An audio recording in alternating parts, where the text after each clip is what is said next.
Welcome to the Manga Bay Newscast. It's July 8th, 2020, and I'm your host, Mike Gorecki, bringing you the news and inspiration from nature's front line.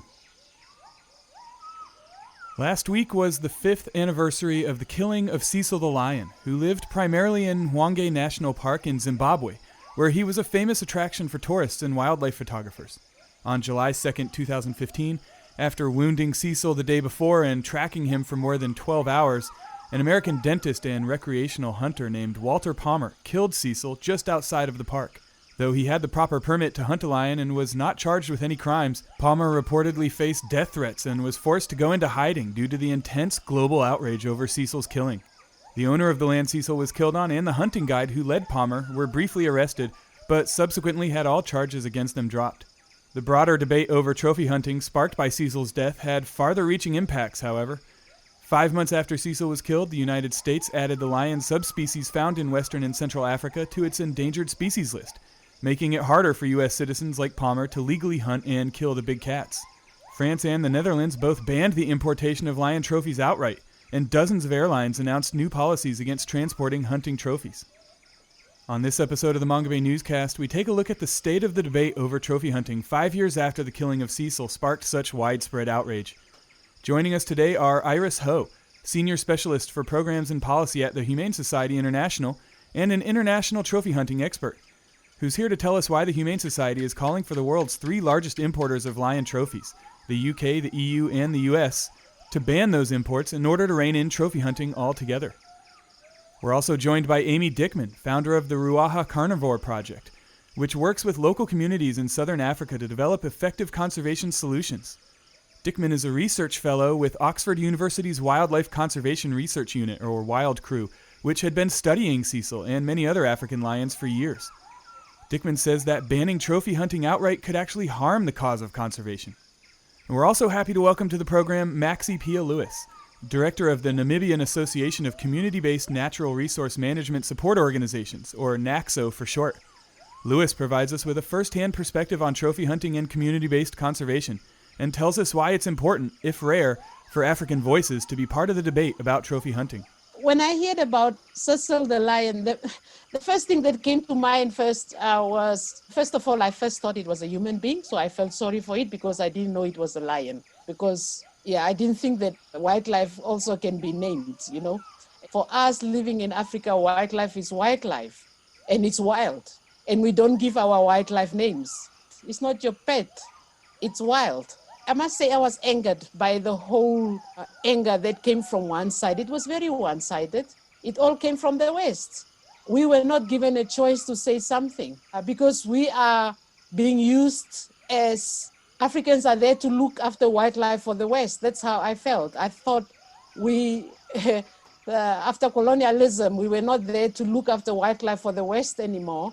But that's how I felt, that colonialism was not over because the thinking in the way these people were acting and saying things was very hurtful to Africans, and especially rural Africans, because they suffer every day from wildlife. So why should they look after wildlife if they don't benefit? The debate over trophy hunting is a very nuanced issue, but it is essentially a classic animal welfare versus conservation conflict. Humane Society International's Iris Howe explains how, from an animal rights perspective, the killing of Cecil the Lion warranted the massive outcry.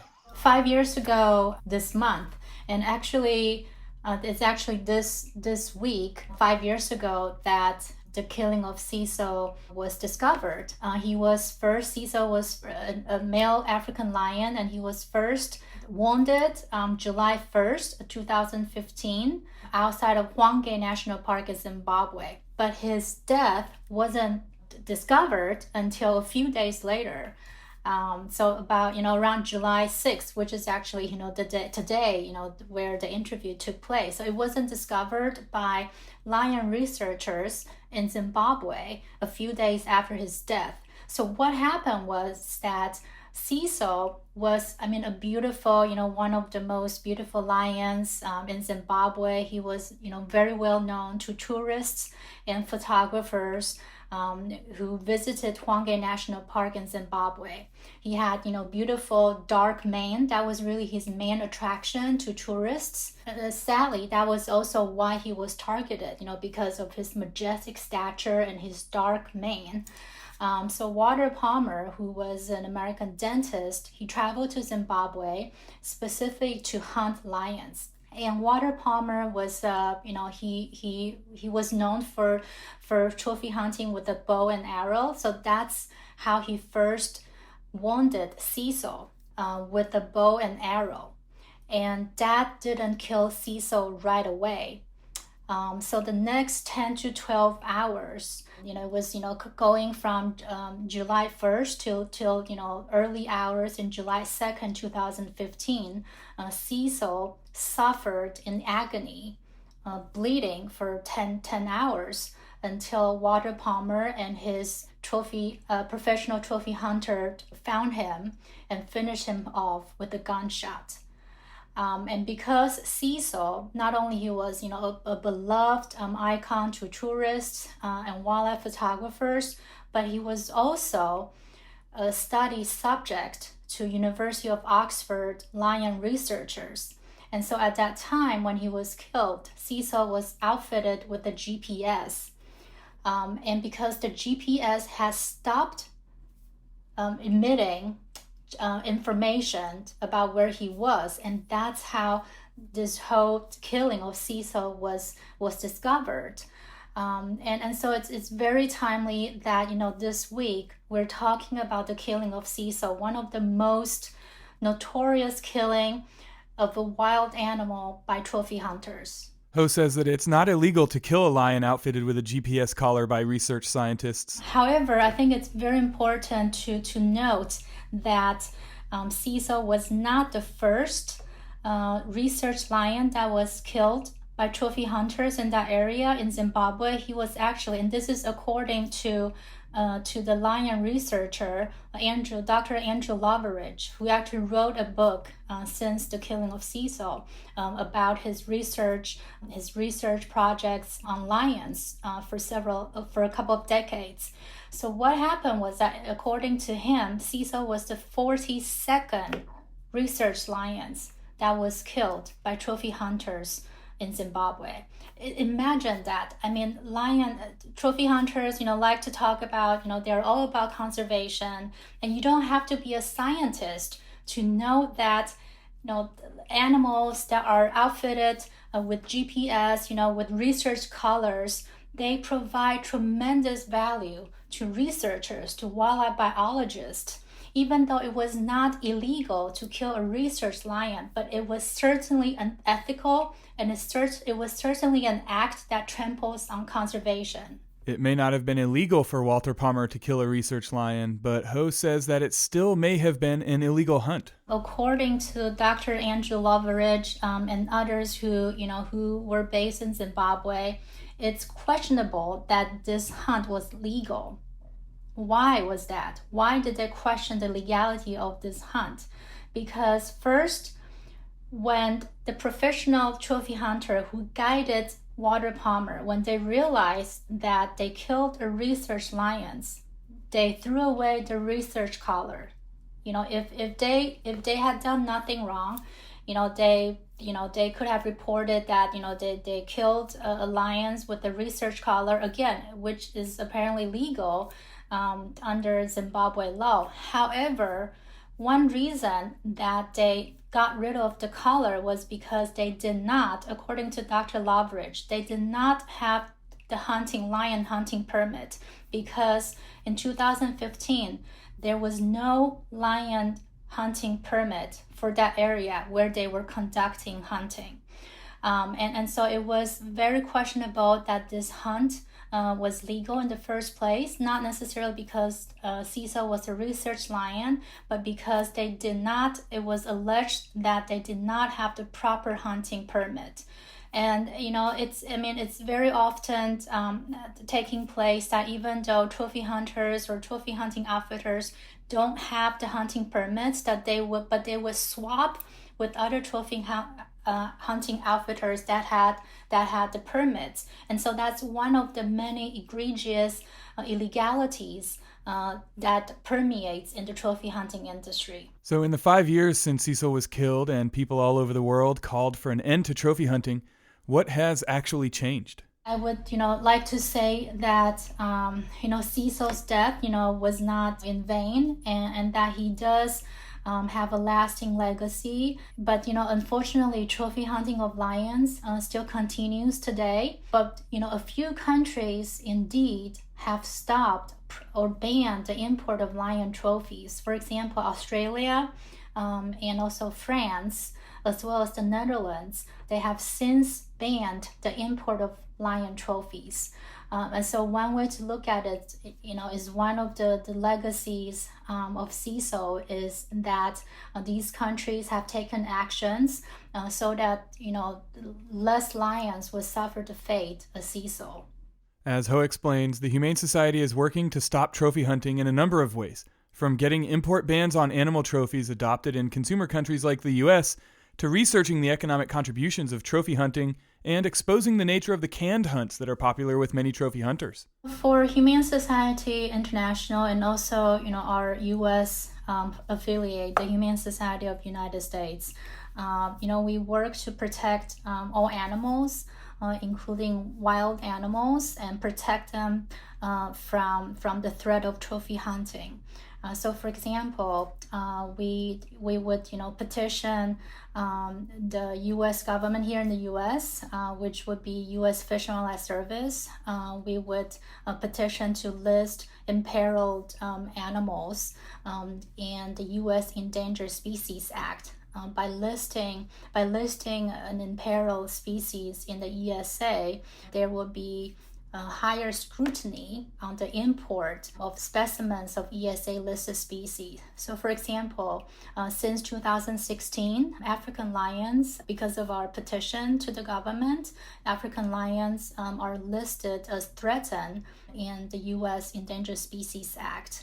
And because of that listing, we have seen a reduction of imports of lion trophies into the U.S. And so that is one area that we work to reduce trophy hunting. And we also support economic studies, looking at the economic contribution of trophy hunting to local economies. And we found that trophy hunting contributes very little to local economies. And we also found that trophy hunting does not benefit conservation. On the contrary, trophy hunting harms conservation. And also in South Africa, where we have an office, under the trophy hunting campaign, we specifically look at so-called canned lion hunting practice. So in South Africa, about, I think today maybe there are up to 12,000 lions that are bred and kept in captivity. And when these lions are younger, they are used in, like lion selfies, lion cub selfies, interactive activities. But when they are too old to be petted, then they are being sold to canned lion hunting facilities. And, trophy hunters, kill them in enclosed enclosures, and then, having their bones, lion's bones, be exported to Southeast Asia for lion bone trade. And so in South Africa specifically, we raised the awareness of canned lion hunting, and also we urged the government to stop this unethical industry. One of the most common arguments for trophy hunting is that hunters are important partners in some conservation initiatives, and that hunting raises badly needed funds for conservation. But Howe refutes these arguments. Trophy hunting doesn't benefit conservation. I mean, trophy hunters are not motivated by conservation. I mean, trophy hunters, they spend tens of thousands of dollars, travel to faraway places to kill majestic, rare animals. And, they do that, so that for fun, for pleasure, and also for bragging rights. I mean, if we look at science, conservation science, if we look at, numbers, economic studies, and if we look at facts, they definitely do not support the side of trophy hunters. So for example, trophy hunting, and this is, based on a host of scientific studies. Trophy hunting is a primary driver for the population declines for lions and leopards. It is also a driver for the population decline of elephants. So first and foremost, trophy hunting, really it contributes to the decline of these majestic animals. And there are also other scientific claims that these animals, for example, if you kill a lion, the casualty is never just that one lion. There's collateral conservation damage. Lions are social animals. They live in in a pride.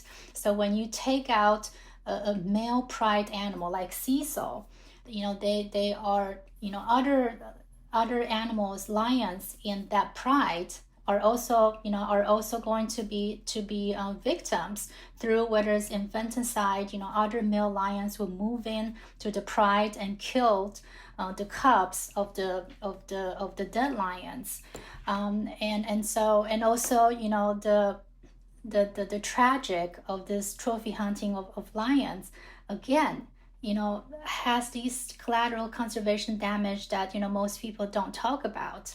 And the lion scientists, they have warned that every single time when the male pride lion is killed, the rest of the animals in their pride would also die eventually. And then so that's why trophy hunting, not only they don't contribute to conservation, but even worse, on the contrary, they harms the conservation of these imperiled species.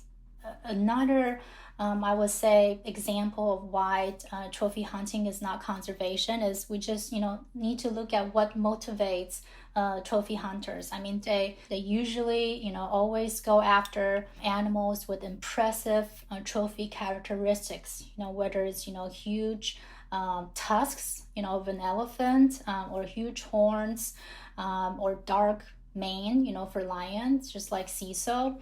And so trophy hunters, by going after these animals with very specific biological characteristics, trophy hunters, they're really, conducting these unnatural selections.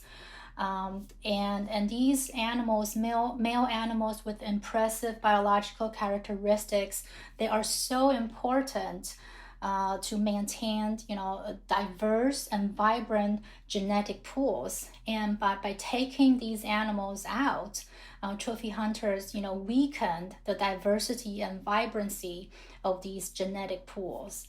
And we have also seen scientific studies showing that, for example, African lions, in certain populations in some countries, the tusks of African elephants, their tusks are getting smaller again, because of these natural selections.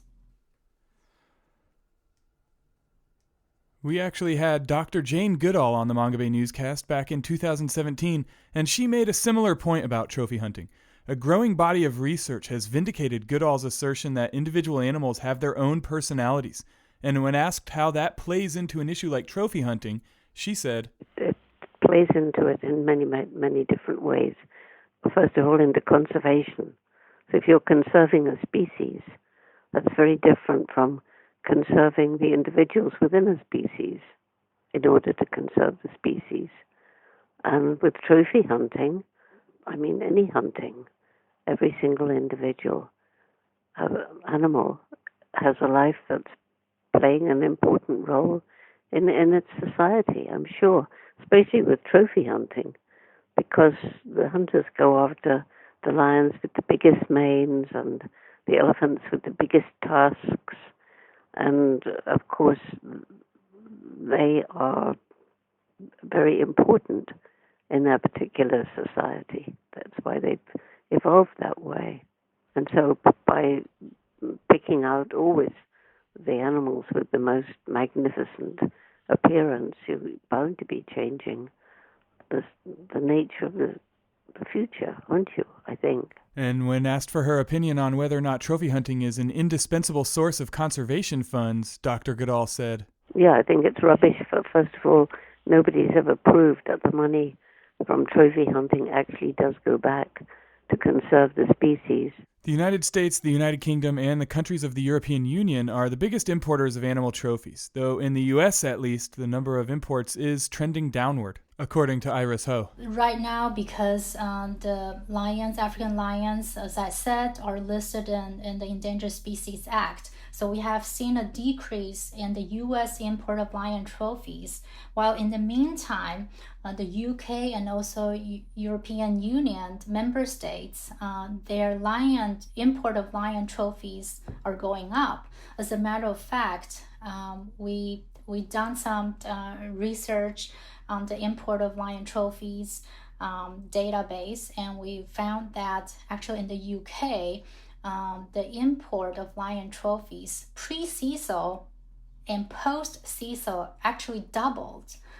And so that was, a very shocking figure to us. But fortunately, in the UK government currently is considering a ban on the import and export of hunting trophies. And according to all indications, it seems that the UK government is committed to stopping the harms of trophy hunting on imperial species. And so we're hoping that, very soon we will see a ban on the import of and export of hunting trophies in the UK. But, in the European mainland, the European member states collectively right now are the largest importer of lion trophies. And and it's important to know that the European trophy hunters, they kill wild lions, including lions in Zimbabwe like Cecil, but also the majority of the lion trophies imported into the EU came from the canned lion facilities that I mentioned earlier from South Africa. And that again, it's an industry that's purely driven by profits, profiting from breeding and killing of lions. And this industry has no conservation value. Scientists, they have claimed that this industry, the canned lion hunting industry, not only doesn't have conservation value, but it also exacerbates the demand for parts and bones of big cats, including tigers. But again, whether it's canned hunts or hunting wild animals, I mean, either one is not fair game nor fair chase. Going back to Cecil. Cecil was lured. I mean, he was, in Hwange National Park, protected area, but he was lured with elephant carcass with a bait, and he was lured out of protected areas and was killed, in a trophy hunting concession next to the Hwange National Park. And so these kind of unethical practices, luring animals with bait, hunting animals that are, below the age limit, or, hunting animals, trophy hunting animals with inflated quota. I mean, these kind of unethical practices are common in the trophy hunting industry. And so, I don't see trophy hunting, it's not fair game nor fair chase. It doesn't matter if it's, canned hunts or hunting of wild animals. The Humane Society recently released the results of an undercover investigation into the Safari Club International's annual convention, which discovered potentially illegal wildlife products and captive-bred lion hunts for sale. So Safari Club International, or SCI, is one of the largest trophy hunting industry group. And SCI, they encourage killing of rare and iconic animals. One example of their promotion and facilitation of killing these at-risk animals is, they set up competitions at least probably 50 types of competitions for trophy hunters. Walter Palmer was a member of SCI before his membership was revoked. So SCI set up these competitions, and they have, this so-called record book, and that a trophy hunter could, enter their trophy kill to this record book. And the record book, ranks the killing of an animal by, the trophy size of an animal, or by the size of an animal's tusks or horns. So the bigger animal that a hunter shot, then the higher chance that he or she, that trophy kill, would make it into the SCI's record book. So it's a blatant example how trophy hunting industry group like SCI, they encourages and even promotes the killing of these at-risk species. So SCI every year, they have an annual convention, which used to take place in Las Vegas, and then they switched to Reno, and now they will be back to Vegas next year. And at these annual convention, it's a gathering of tens of thousands of people who share one common interest, which is killing at-risk animals for fun and for bragging rights. And you have trophy hunting outfitters from all over the world, from Africa, multiple African countries, from New Zealand, from Latin America, really almost every region of the world. You have trophy hunting outfitters. They come to the SCI convention, and they offer all sorts of trophy hunting packages to the visitors. And that's how trophy hunting packages were organized, how trophy hunting trips were organized. And in addition to these, trophy hunting packages that are offered at the SCI convention, they also have vendors who offer for sale a variety of wildlife products. For example, maybe a knife made of, elephant. The handle is made of elephant ivory, or hippo elephant ivory, and or leather goods made of giraffe skins. There are all sorts of wildlife products that you could purchase or place an order at SCI convention.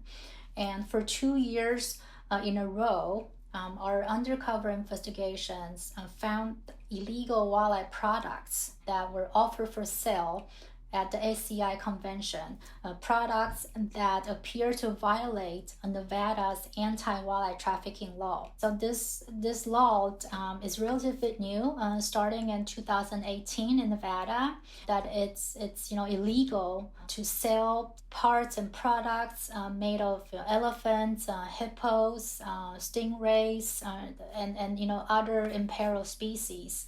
And SCI, knowingly, we've done that twice in a row, the investigation. So they knew that they had vendors peddling illegal wildlife products at their convention, but still, when profits are at stake, ethics and adherence to wildlife laws are thrown out of the window.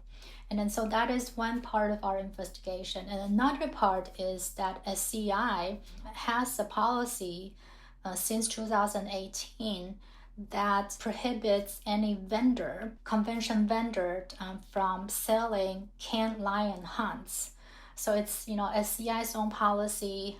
Yet our undercover investigations, again 2 years in a row, that we found canned lion hunts were offered publicly and actually quite proudly by some of these vendors from South Africa to our undercover investigation, violating SCI's own policy.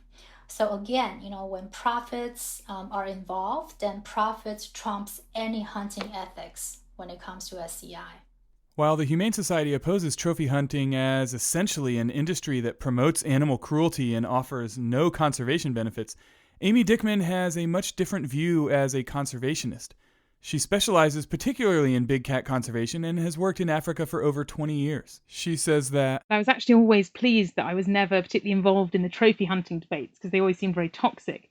My experience is mainly human-wildlife conflict. But more and more, particularly since working and setting up our project in Tanzania in 2009, in the Ruaha landscape in southern Tanzania, it became really obvious to me how compelling and huge these threats of habitat loss and conflict with local people were, and simultaneously seeing this growing passion and the growing voice in the global community to ban trophy hunting, we could see how important actually that revenue stream was for keeping vast areas of wildlife habitat, particularly lion habitat, intact. And I grew more and more fearful that if we removed that without better alternatives in place, we would actually see the kinds of massive indiscriminate killing we were seeing on village land that was killing not just huge amounts of lions, but many other species as well. So it was something I became more and more concerned and therefore more and more vocal about. As she noted, Dickman's views on trophy hunting were shaped by her years working with local communities on the ground in Africa. She's quick to stress that she is not a hunter herself. I think when we talk about the benefits and inverted commas of trophy hunting, I want to stress first of all that I am not a trophy hunter. I personally dislike the idea of trophy hunting, but we've really got to look at it from a sort of a basis of evidence rather than just the emotion that it invokes in us. So looking at that, what is the evidence for trophy hunting having a place in conservation? And its key benefit, especially when we're talking about lion conservation, is maintaining vast tracts of land. Because we know that habitat loss is the major threat to lions. It's also the major threat to many other species. It's actually the key threat mentioned by the IPBES for all of biodiversity. So it's something that we really have to look at the primacy of habitat loss as a threat to conservation. And what trophy hunting, much like phototourism does, is it provides sufficient revenue into governments or to landowners to maintain land under a wildlife-based land use, and therefore it reduces that major threat of habitat loss. We just heard Iris Howe discussing canned hunting quite a bit, which is when trophy hunters pay to hunt a usually captive bred animal in a confined area. In other words, hunts that disregard the ethic of fair chase. That is not the type of trophy hunting Dickman says can and does provide valuable conservation benefits. When we're talking about trophy hunting, I think it's really important to think about what we're actually talking about. So when I'm talking about trophy hunting, I'm talking about wild trophy hunting, so in big landscapes out there, sort of often bigger than the national parks that they're often close to. We are not talking about canned hunting, which is in small fenced reserves, and canned hunting, often where animals are bred specifically for that, released into very small fenced areas and shot there.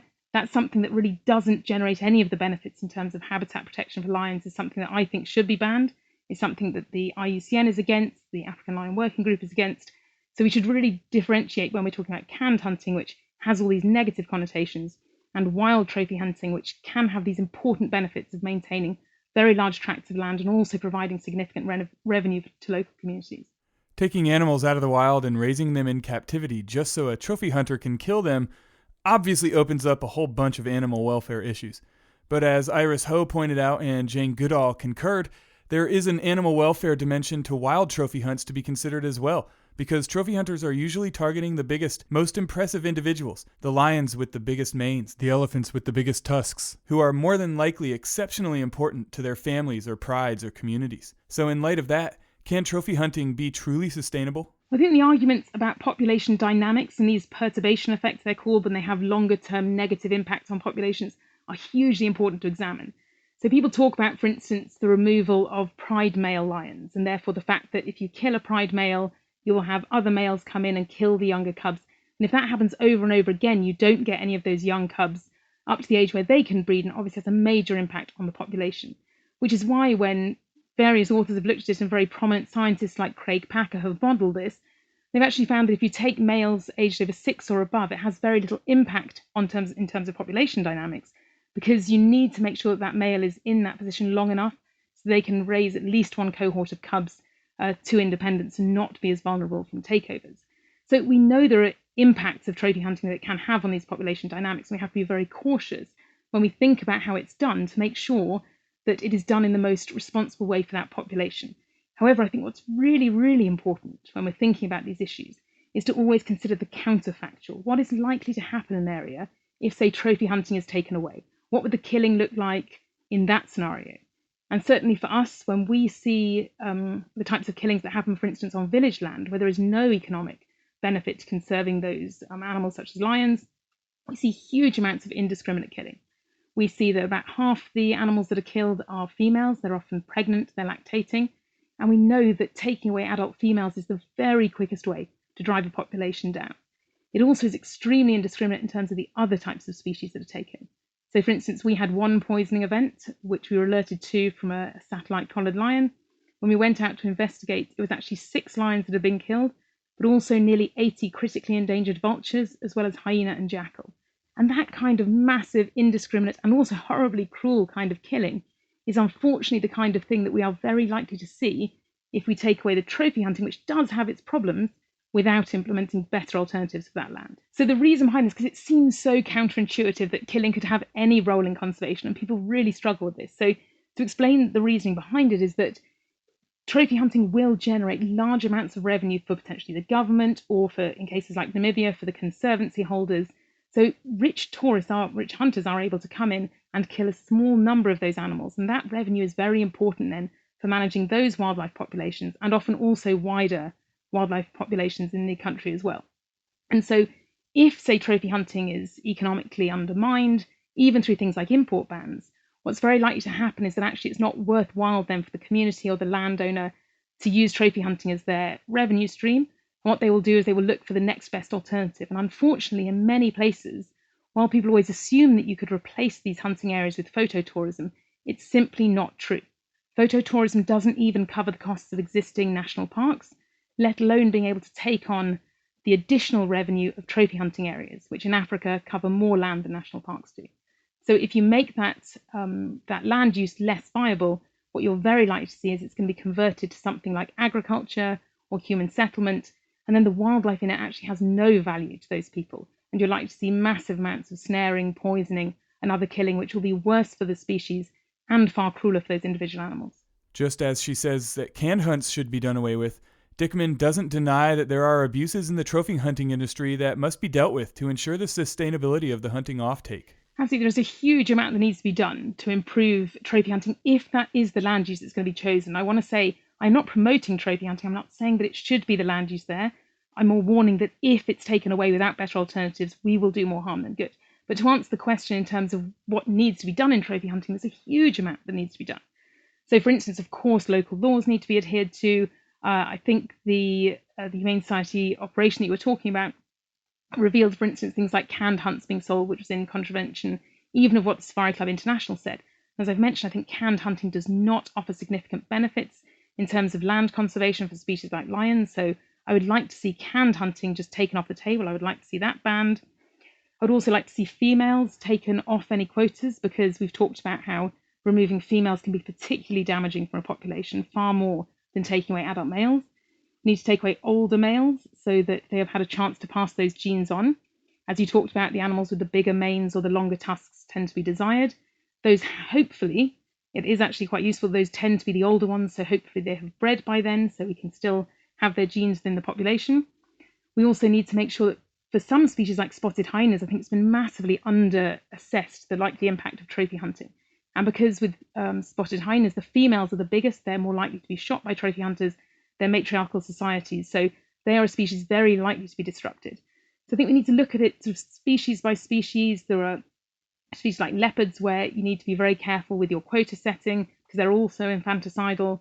And basically you need to have adaptive quotas set. So you need to have the quota set not only on the area of the hunting zone, but also in terms of the age of the animals, and adapt each year to make sure that you are taking off the most resilient, structure that you can, that population can withstand.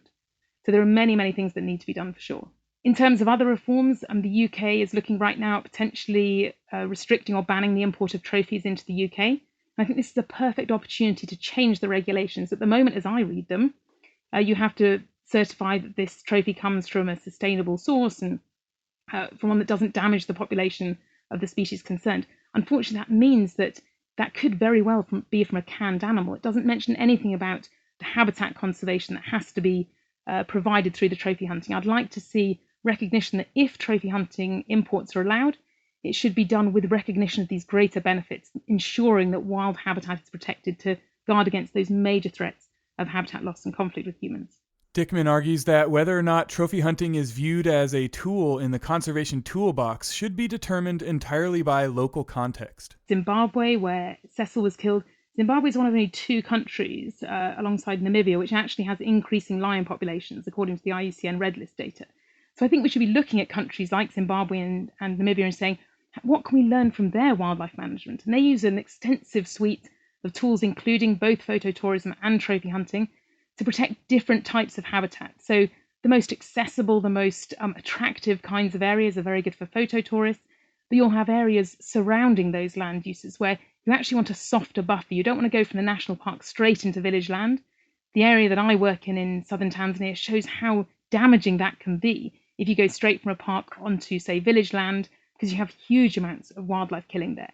Whereas the trophy hunting can be a really useful buffer around that area, offering additional wildlife habitats while still generating revenues to support the national parks and other areas. So it's something that really needs to be looked at for each area. I don't think there's a one-size-fits-all policy, and critically it should be down to the landowners and the communities and the governments in each country to decide, is this something that they think is part of their responsible wildlife management? And we should not undermine those decisions, particularly in countries that have really sustained species like lions, such as Zimbabwe has done very successfully. Earlier, Dickman mentioned that there could be unintended consequences from banning trophy hunting, such as the indiscriminate killing of all kinds of local wildlife by communities bereft of the economic benefits trophy hunting brings in. In a 2018 opinion piece she wrote for CNN, Dickman also cited the potential for much larger threats of habitat loss of wild prey, and conflict with people as possible consequences. So unfortunately for many of the places that trophy hunting occurs in, because it's relatively remote, it's relatively unattractive habitat, it is not going to be suitable for phototourism. So if we remove trophy hunting with no better alternative put in, the likelihood is we will actually end up seeing that land converted to other forms of human use, so not wildlife-based land uses. It will be things like settlement for villagers, it will be agriculture, and we know that that kind of land conversion is a major threat, not only to species like lions and elephants, but to many, many other species as well, including hundreds that are not hunted. But for instance, from my own experience around Ruaha, we have seen on village land to the south where wildlife doesn't have that value, the amount of lion killing that we found there was 100 times higher than would have been permitted if it was a trophy hunting area. This killing is entirely indiscriminate. It involves not only lions, but many other species, including critically endangered vultures, and then it creates lots of conflict with local people because people utilize that land and they don't see any benefit from having species like lions there or elephants destroying their crops. So the problem is that if you take the trophy hunting away without a better alternative, you take away what can be a minor threat to some populations, and you exacerbate the far, far greater threats of habitat loss and conflict with people, and have significant impacts on rural communities. How has the debate around trophy hunting evolved in the 5 years since Cecil was killed?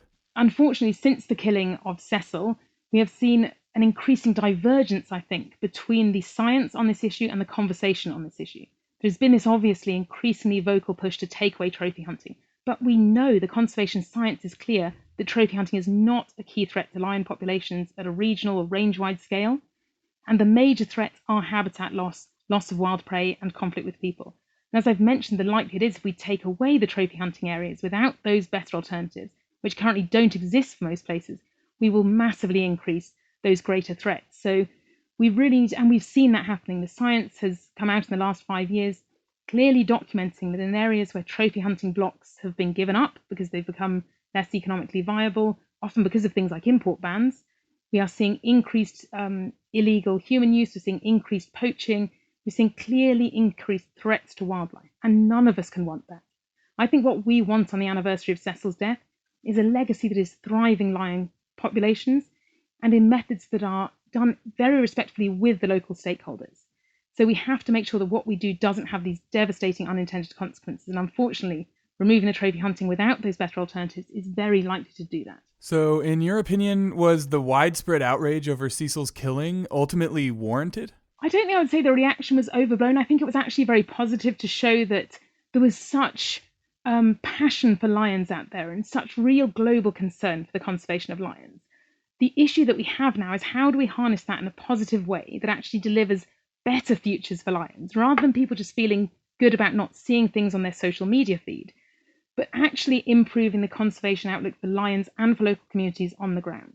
So what we don't want to do is end up removing, say, trophy hunting that people feel they're personally offended by, and I can understand that. I hate those pictures of grinning hunters over a lion carcass. But then by doing that, actually inadvertently increasing all these poisonings and snarings that we see on the ground. Because all those animals, they are faceless animals, they are not known internationally, but they are extremely important for the population of the species.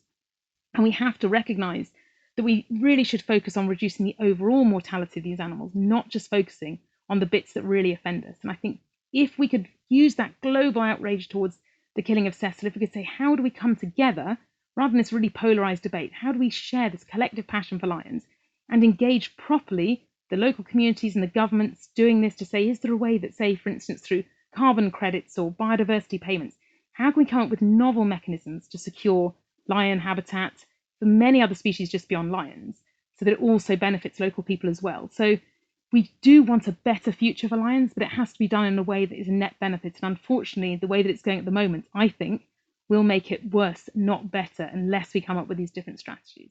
One of the reasons people were so shocked by Cecil's killing is that he was fitted with a GPS collar and had been part of a long-term study by Oxford University's Wildlife Conservation Research Unit, known as Wild Crew, of which Dickman is a member. Should animals that are part of research projects designed to further conservation efforts be considered off-limits to trophy hunts? My personal view is that actually it would be very detrimental to say that we shouldn't trophy hunt collared animals, for the very reason that we put collars on animals is to get unbiased data, including on sources of mortality. So say we collared 100 lions out there, and trophy hunters avoided them all and actually killed other lions that were uncollared, we would get a very biased idea of how significant trophy hunting actually was as a threat to those lions. I personally, when we put collars on lions, we want it to be virtually invisible to anyone who sees it, because that's the only way we're going to get unbiased data. So while people sort of seem to think it's more of a travesty to kill a collared lion, and these regulations do differ by country, from the researcher's point of view, we want the best data that we can. Otherwise, we're actually going to underplay the role of trophy hunting in mortality and not come up with the best conservation suggestions for future management. As previously noted, one of the biggest arguments for trophy hunting is that it provides badly needed conservation funds. But research has shown that it actually makes very small contributions to the gross domestic product, or GDP, of countries like Namibia and Zimbabwe. How meaningful of a measure of trophy hunting's benefits is its contribution to countries' GDPs? Well, I think one thing that it is worth thinking about is that people often compare trophy hunting to tourism, and they say, trophy hunting provides a far smaller amount of GDP, say, than phototourism does. I think it's really, really important to say again that it's not that we could just replace easily these trophy hunting areas with phototourism. Most of those areas, it's just simply not going to be viable. And it's worth considering the fact that across Lion Range at least, already phototourism doesn't sufficiently generate enough revenue for the national parks, let alone the wider areas. So we have to consider what is the likely alternative land use. And in most places, it wouldn't be phototourism. It would be that land conversion. That's sort of a secret option number 3 that is extremely damaging and we need to be very aware of and have very front and centre in this debate to make sure that if trophy hunting is removed, and that should be done in a proper way with the local stakeholders, then it should be replaced by another wildlife-based land use to secure at least equal benefits for the wildlife and for local communities. As GDP, it may not be very significant at that level, but that seems very arrogant in my mind to then tell the local communities, for whom it is significant in many places, that it should be taken away from them, particularly because in many of these places, they're already very impoverished rural communities, for whom that is a highly significant source of their income. So it does seem like, who are we to tell them that their revenue stream is insignificant, particularly because we don't have a better alternative to replace it with. And it's also important to note that it is more than the GDP. It's more than just the direct financial revenue. The meat for these communities is also very significant. Of course, any conversation about the importance of trophy hunting for local communities on the front lines of wildlife conservation is not complete without input directly from those communities. As director of NACSO, Maxie Pia Lewis is in the perfect position to speak to the needs of local communities in Namibia and how trophy hunting might benefit them. I started working for a program ways back after I finished my studies. The program, it's called the Community-Based Natural Resource Program. And in the early 80s, or say early 90s, I started working with communities, and that was very much in the tourism sector. So the type of tourism around that time was both sustainable use, which is hunting, and also photographic. And so I was promoting both of them at the same time, but also trying to organize communities. I realized that you just could not just do tourism in isolation. It had to go with conservation. And this is where I started joining the conservation sector. So I now work for an organization called NACSO. NACSO is an umbrella organization of several non-governmental organizations that support communities in rural areas very much from a conservation angle. So how hunting actually fits into the work that we do is that Namibia,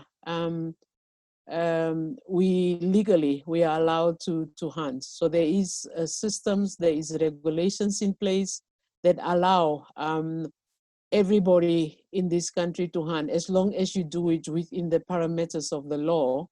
And we have been doing this over hundreds of years, even before I was born. Hunting has been part of this landscape. And so there is regulations, there is systems in place that we follow in terms of doing hunting. So this is where I'm coming from when I talk about hunting in the work that I do. Mostly working with communities in an open landscape called communal areas. And this is where we have wildlife outside parks. Wildlife, that we actually have more wildlife outside parks nowadays because of the program that we are involved with. So it's not, most of these places are not, they don't have fences. What we have is a program called Conservancies. This is a group of people that organize themselves on this open landscape. So they have committees, it's like they have a governance system like any other organization. And so they employ people to look after wildlife. So as a result, wildlife is quite very well looked after through a program called the Community Game Guards, and we have several of them employed by the communities themselves, and they look after the wildlife themselves. We also have some for community forests, so that they have forest people that look after that. So so we have all these species, even the ones that are close to, like for instance, Namibia on the northwestern escarpments hosts black rhinos, and these black rhinos are not in parks. They are not on somebody's farm. They are in these open areas where they are being looked after by the communities through our ranger program. So that's what we have. So yes, so whatever involves wildlife, our communities are involved. They derive an income and a livelihoods from this wildlife, and it's both from consumptive and non-consumptive use. And we have been doing this over years. We are a very dry country, and in general, Southern Africa is a very, very dry landscape. So as a result, you need to keep a balance of wildlife on this land. You just can't have too much of anything. And one way we use hunting as also a conservation tool, to make sure that we have the required amount of wildlife on that land. And because it's a mixed land use, people can still live with livestock and wildlife on that particular land. It makes it easier then for people to actually accept that wildlife is, that hunting is one of those tools that can be used. So in your experience, trophy hunting can actually empower local communities? Yes, I will say yes. Trophy hunting, this is some of the debates that I hear. It's being used as a way of trying to, oh yes, it is a colonial tool where white Western colonialists normally will come to Africa, and they used to come to Africa and they hand out all the wildlife in these areas. That is true. That happened way back. But I think after colonialism, our governments and ourselves growing up on these lands have actually made it a tool that is very well regulated and making sure that we are benefiting from something that used to be something very bad. And we do acknowledge that it's not a very good history of our past. But now we're using it to our advantage by using it for conservation purposes, but also making sure that our people derive livelihoods from hunting, and especially trophy hunting. And also, I need to share that, when you look at trophy hunting, from my experience in my country, it's a very little amount of wildlife that is being taken off. One of our biggest concerns, and I think people need to be concerned over the world, is poaching. That poaching is the one that reduces, wildlife species. Hunting, it's not even close to anything. We don't even, it's less than 1% of wildlife that is being taken off, and it's very well regulated, as I said. So it contributes to conservation because most of the funds goes to those communities that we work with. It goes straight to the communities. No, it's not even a middleman around that. Can you explain a bit about how the revenues from trophy hunting work? What happens is that we have a system where we do wildlife counts. Okay, so there's wildlife counts, and we have two types of counts. There's aerial counts that is being done normally every 5 years. And then there is the foot patrols, and then continuous monitoring from communities. These are systems that we have set up over 30 years, even more than that. As I said, some of these things have been going even before I joined conservation in the country.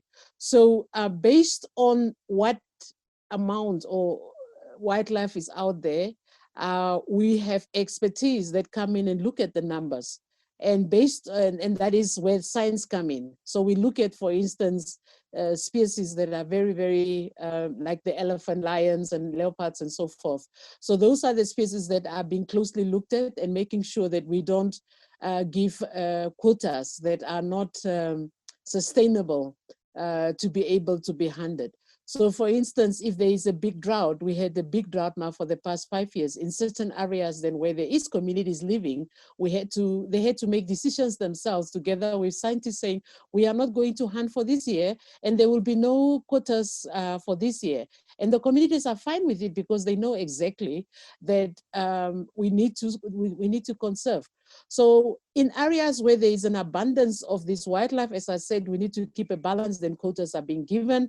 There is a contract then that is being signed with the trophy hunter, and then he comes in. He works very closely with the community. The communities are normally very well organized because they have communities, they have people that work with these hunters to make sure that they don't go overboard in terms of the quotas that they are being given. And then from there on, they hunt whatever species they are allowed to hunt. Then the funds then are being paid into their accounts. In most cases, they organize themselves. They are actually required by law to have what they call an annual benefit distribution plan. And then within that benefit distribution plan, they need to identify projects that they want to support. So it depends from one community to another community, depends on what is the quotas they got for that year. So some communities have much more species in the area that can be hunted. So which means that economically, they probably have much more a bigger budget.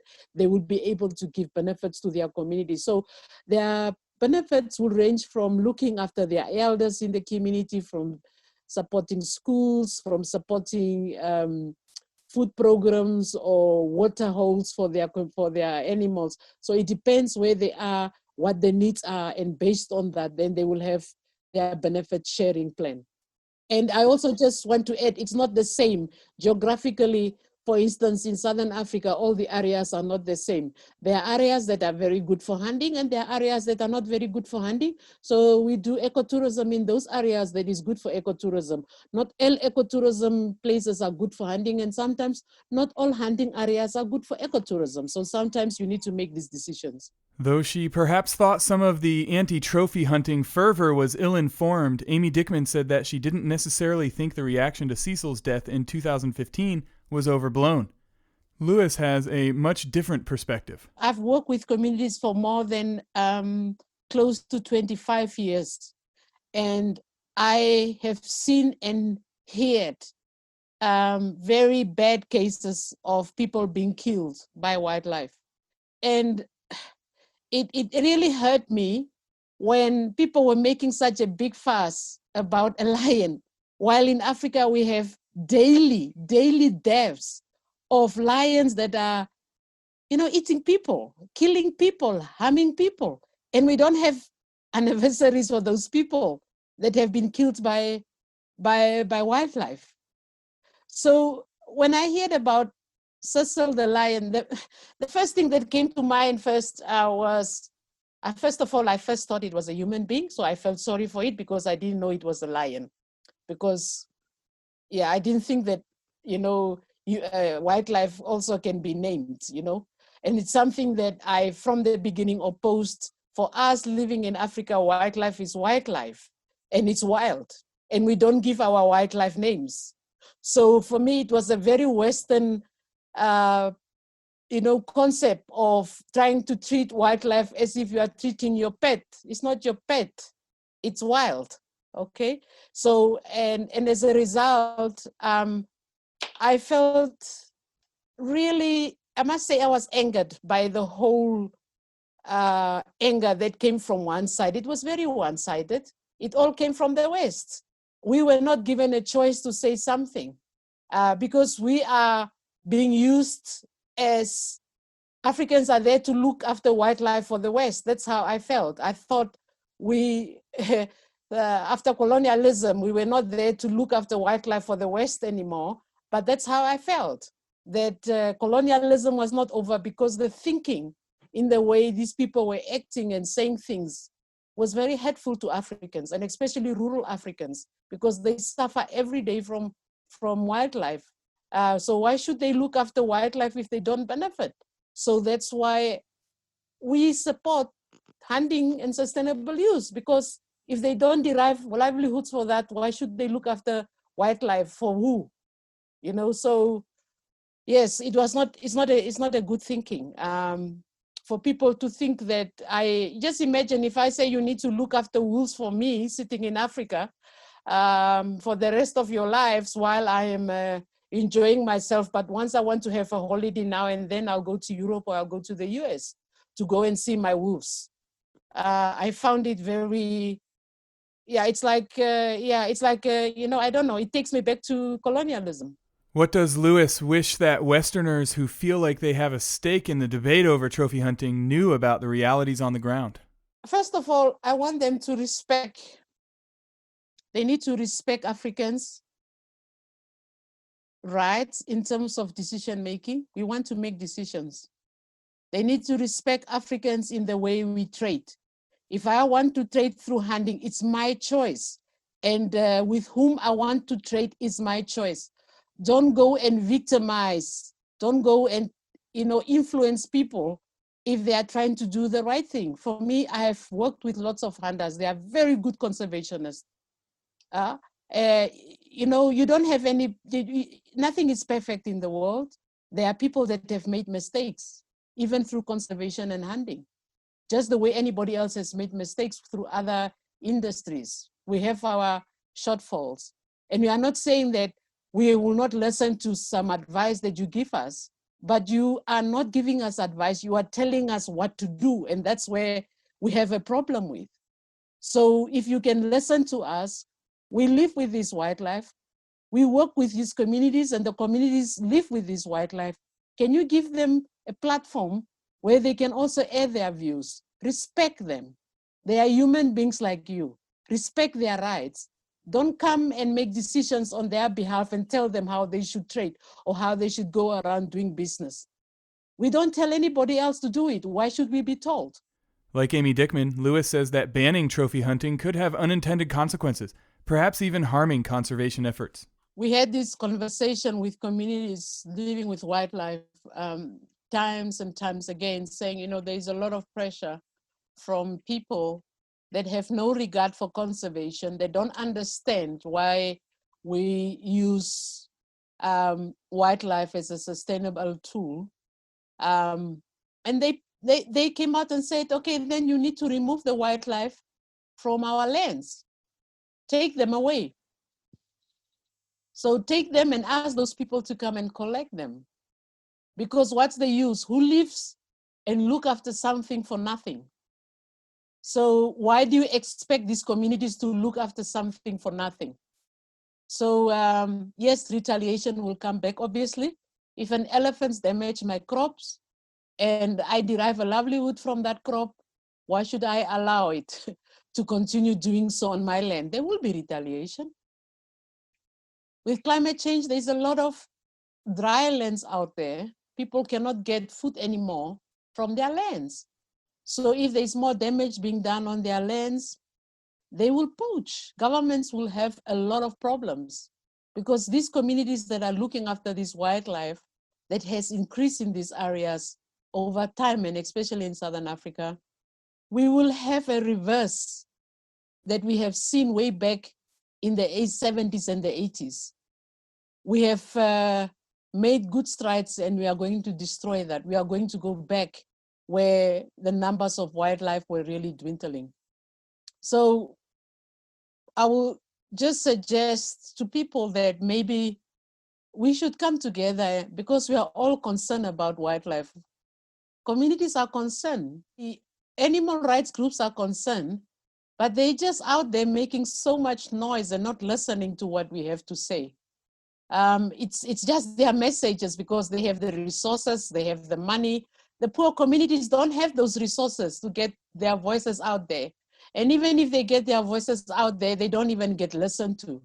So I found it as a huge human rights abuse from those ones that think they have the power and the resources to do so.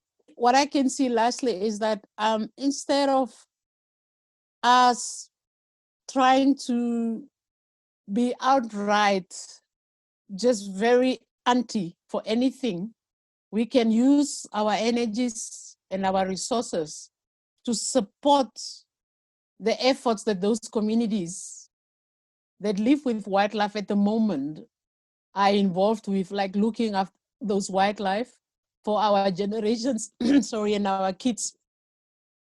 Have efforts and put our energies in not to try and influence through a lot of emotions the urban elite. I'll call them the urban elite because they are the ones that have make so much noise. People and farmers, even in Europe or in the US that live on farms, they understand exactly what I'm talking about. I think one of our biggest problems is the urbanists that have no clue when it comes to issues around trophy hunting or sustainable use or just living with wildlife. They don't. And they are being misled by those ones that try and have, emotions being driven by them. I don't know what the agenda is their own agenda. I keep on saying, when you look at countries that don't hunt, they don't have wildlife. You look at Southern Africa, we hunt and we have wildlife. So can somebody explain to me what is happening here scientifically? So if that explanation can be given, so we should not have a lot of wildlife because we hunt, but we do. So something is very wrong. And that's the information that people are being misled. And those are the people that talk on behalf of wildlife, the ones that don't have.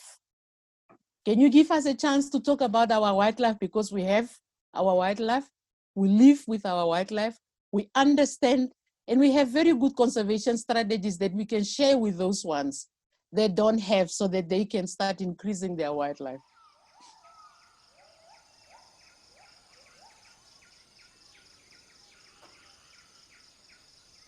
If you enjoy the Manga Bay Newscast, we ask that you please consider becoming a monthly sponsor via our Patreon page at patreon.com/mangabay. We are a nonprofit news outlet, so just $1 or more per month will really help us offset production costs and hosting fees. Supporters at the $10 a month level also get access to our members-only insider content. So if you're a fan of our audio reports from Nature's Front Line, please head to patreon.com/mangabay to learn more and support the Manga Bay Newscast. That's patreon.com/mangabay. And don't forget you can subscribe to the Manga Bay Newscast on Apple Podcasts, Google Podcasts, Stitcher, CastBox, or wherever you get your podcasts from. And of course, you can read all of our news and inspiration from Nature's Front Line at mangabay.com. If you prefer to keep up with us on social media, follow us at facebook.com/mangabay or on Twitter and Instagram. Our handle is @mangabay on both platforms. Thanks as always for listening to the Manga Bay Newscast. I'm your host, Mike Gorecki, signing off. Talk to you again in 2 weeks.